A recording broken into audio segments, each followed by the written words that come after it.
How to fix Telegram not sending code to phone. So if you want to fix Telegram not sending code to your phone, then what you need to do is first, you just need to simply open up your Play Store and make sure that you have a stable internet connection. So open up your Play Store and go with the search, which is on the bottom right. And on the search, you need to simply search for Telegram. Once you've searched for Telegram, if you have any updates under your Telegram, then you can simply go and update your Telegram application. And even after updating, if that still doesn't fix your problem, then you can remove the application and you can simply search for Telegram and tap and hold on to that Telegram application. Go with the app info, go with storage and cache, and tap on clear cache.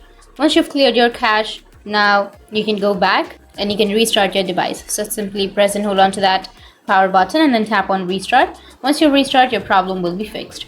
So that's how you can fix your Telegram not sending code to your phone. And if you have any questions, feel free to comment below. Thanks for watching.